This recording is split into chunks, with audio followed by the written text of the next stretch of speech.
welcome to another episode of Talkin Shop. I know it's been a minute. It's been a busy fall, but I'm glad to have some time. Have a friend, Mike Molitoris, visiting me from North Carolina on his way to Dayton. So it was a perfect chance to shoot a new episode of Talkin Shop. And Mike, first off, thanks for making a trip over, because I know there's probably different routes you could have taken to get to Dayton. So thanks for coming over to Fishers. It's great. It was great to be here. So thanks a lot for having me. Yeah, we just had a real good conversation next door at the well, which if you are a local viewer or you're passing through Fishers and it's during the fall, you need to go to the well. It's in Fishers right by my office, and they have a drink called Black Cat, which is amazing. So we had a Black Cat, and I highly recommend it. It was worth the hype. We were talking about, eventually we got on the conversation of success. And how do we define success? And I thought that was great because we can talk about it from two angles. We can talk about it from what we've seen with clients and like what success is in their life. But then the other part I really wanted to hit on is, as advisors, you know, we have different business models, and we view our success as advisors differently. But there's this overwhelming validation within our profession about AUM. AUM is the end-all, be-all of defining success of an advisor. And you and I both agreed, so not to be an echo chamber, that that's not necessarily the best way. So that's what I wanted us to talk about, is kind of how we define success. I'll get you to plug your firm at the very end, so if people like what you have to say, they can reach out to you. But as far as defining success, like, what have you seen or how have you helped your clients define success in their life? And I have one final thought before I turn over to you is, I think sometimes when clients come to us, they don't really even know what success is. Like, they know they want to retire, they know they're supposed to plan for college, but I don't know how many people when they first meet with an advisor really have talked about what they value most. And I'm really on this big kick about life planning, which I think helps figure out success. But what has been your experience as far as clients coming in? Do they know what success is in their life? And how do you help them figure out what success is? Because it varies from family to family or individual to individual. Well, what I'd say, Justin, is that I think folks ultimately don't know right out of the gate what success looks like. They have a general idea. There's a lot of stereotypes, but what they do have is their core values. And so what we like to do is get folks to zero in on their values, whether couples, especially the husband and the wife, or what have you. They may have separate values around like money and so forth. They were raised differently, dealing with money. So we want to get them to come to a combined vision of what that value system looks like for their family. From there, it starts to lead to what success looks like. We want to be able to travel to see our kids as they go to college. We want to pay for college, what have you. The one instance that I had a client, she was 80 years old, and she was still working, and she had 2 government jobs, and she was more than set, but she was ultimately concerned because she had a son who had a disability. And when we started working with her, we were able to help her ensure that her son was taken care of, that her retirement would be comfortable. And she's been retired now for over a decade. And it's an amazing story. Her family, her mom lived to 100-something, her dad lived to 100-something. Wow. And one of the greatest compliments she ever provides is that she doesn't worry about things. She has that peace. And ultimately, that's what we strive for, is to give folks that peace through getting their values and their vision to coexist with savings goals or what have you.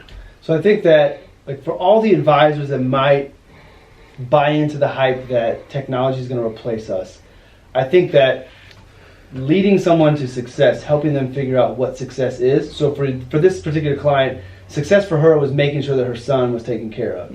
And that success led to the peace of mind to allow her to retire.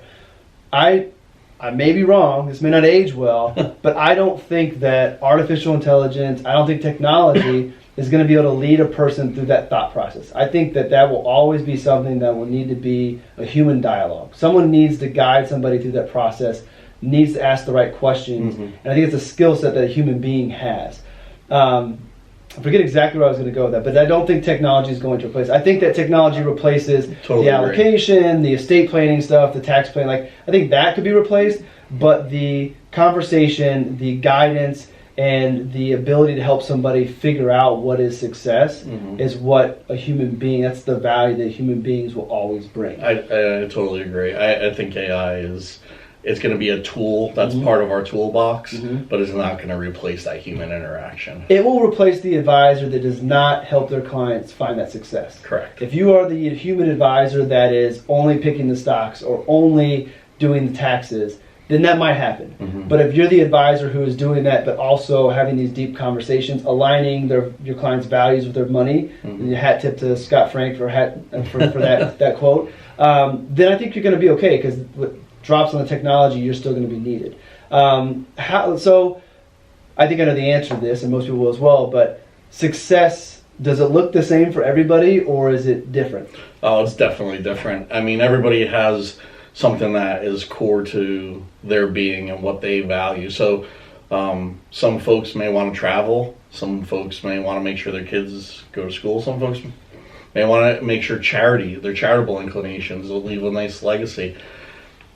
It's just looking that person in the eye and seeing what makes them tick and getting that from here to here and implementation. And like I said, that's why AI is never going to replace that element, because every person is different and they have that different rationality and a different why to why they're making said decisions. So success definitely is different for everyone.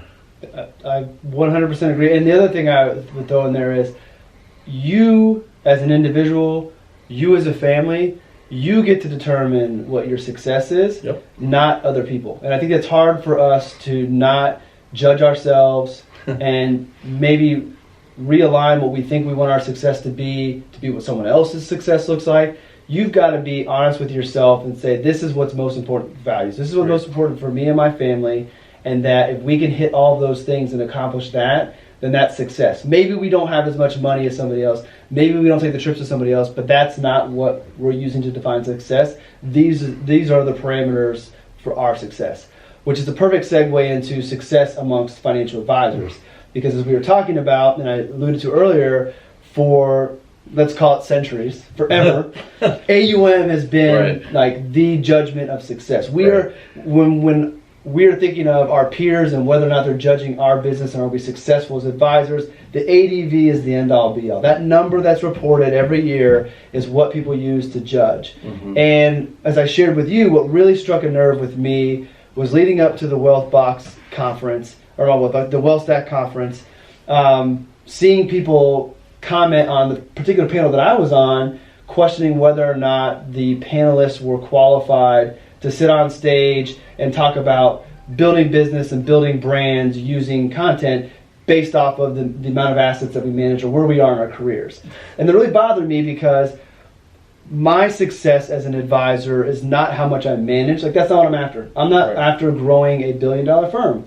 I want to have good client relationships, have clients that I enjoy working with, take good care of them and do a good job for them, make enough money for my family, and then have the balance in my life to, before I met you today, I went and picked up Silas and brought him to my wife's store to get away if I need to. Take time off. You talked about not missing events for your kids.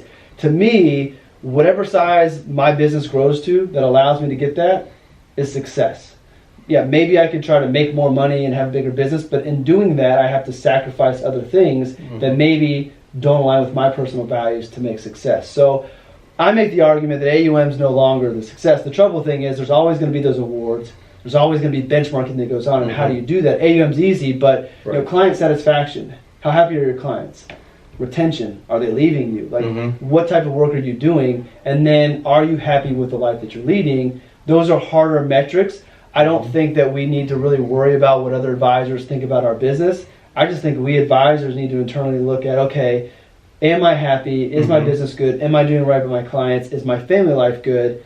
And can I provide? And if so, absolutely. be happy. And don't worry about what somebody on Twitter has to say about your AUM, because it doesn't matter. And chances are that person on Twitter is anonymous, and they're not actually running their own business. They haven't built anything. They work at another firm that somebody else built, and they have the confidence behind a screen to say all that when they don't really know what your life is like and what you're doing with your clients. Right. So that is me on my soapbox, but I really want to try to shift the focus away from you're not successful because you don't manage 100 million, $1 billion under assets to you are successful because you have clients that have been with you for 15 years and you do a good job for them and you're living a good life and you're doing good work for your clients and your family loves you. Like, I think that's where success lies. Yeah. It's not the size of the book of business.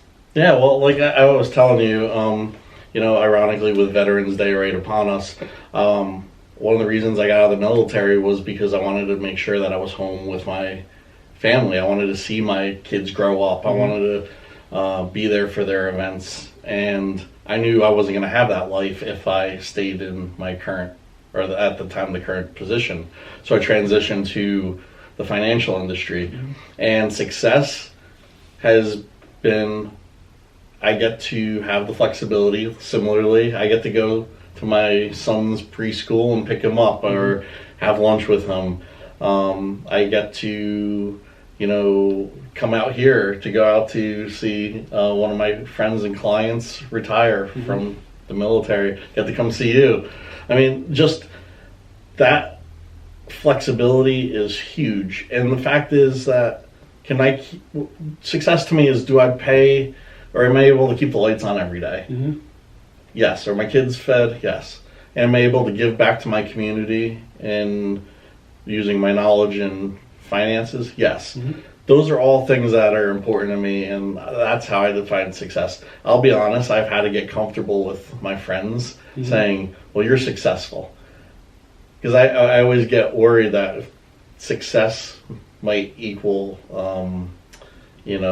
just feeling you're there, point of arrival. And you always want to have that little bit of uncomfortable. You don't want to get complacent. You don't want to get complacent, thank you. Complacency scares me. It terrifies me. And so getting away from complacency is huge, but keep that fire and going forward.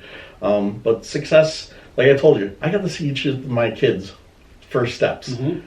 You can't put a price on that. Right. And that to me is success. And like I had also mentioned, I worked for a prior company and I had a VP who sat there and told me he'd make me the top producer and this and that. And honestly, I'm glad I gave up those opportunities because it didn't align with me nor my clients' values. And it's been a blessing ever since. And I don't think either one of us shares our definition of success or what we're going after to throw shade at anybody else that wants to grow the biggest business. Like, the key point to all this is you define your success. Yep. You align with where you want to go with your career and your profession and your business. And when you head towards that direction or you're making progress, then that's your success. So if you want to build $1 billion business, if you don't care about the things that I care about, that's fine. Like, I'm not judging. I don't want to be judged based off of, my successes. I'm happy with what I'm doing and building. End of the day, what's most important is clients, and I believe I'm doing the best job I can for them. I believe that they're happy, so check that box. Family life is good.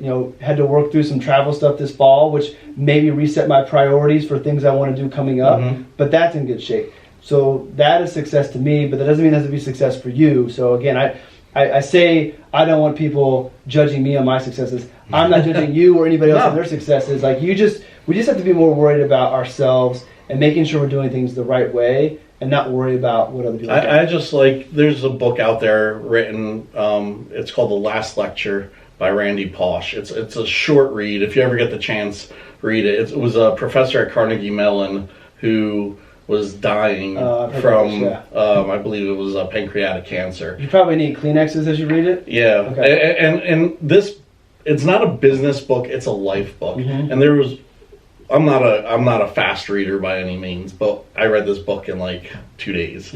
And the chapter was written about his wife and how she would stonewall his pursuit of her.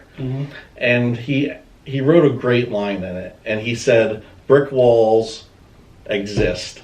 Brick walls are there for other people. And whether you want to be a $1 billion producer, you want to be a $10 million producer, whatever that goal is, just remember, you got to persevere. I tell my kids resiliency is imperative nowadays. You got to learn to just hike up your bootstraps. I've had plenty of potholes I run into. I'm sure you have as well. And it's called life. Yeah, it's life. And you can't just stay focused. What's important to you? Don't deviate from your values. Don't try to get rich quick. Just do what's right for the client, and ultimately it'll pan out. As Charlie Munger said, it's the work on your desk. Do it well, and the rest will follow. I think that's a good place to end. So before we end, I'll link to that book in the blog post. If you're watching this on YouTube, head to allaboutyourbenjamins.com. It'll be in the blog post for that. Real quick, Mike, plug your firm, website, Twitter handle, all that stuff. I'll link to that as well. Sure. It's Flagship Wealth Management Group. We're out of Cary, North Carolina. You can follow us along on Twitter at FlagshipWMG, and website and blog soon to be up. All right. So when those do come up, I'll refresh the website, refresh the blog post. Appreciate it. So Mike, I appreciate you taking time to come see me on your way to Dayton. Thank you. It's been a good time. We have some more time. I just got the text that my wife got the boys, so we're in good shape. So I don't have to run home quite yet. But everybody, thanks for watching. Final note is for advisors out there, AUM does not define your success. Don't forget that. For individuals, you define your success. Align those with your values. That ties your financial plan. And do you stay in your lane. Don't worry about everybody else. So with that, we'll get going. Thanks for watching, and we'll see you in the next episode. Thank you.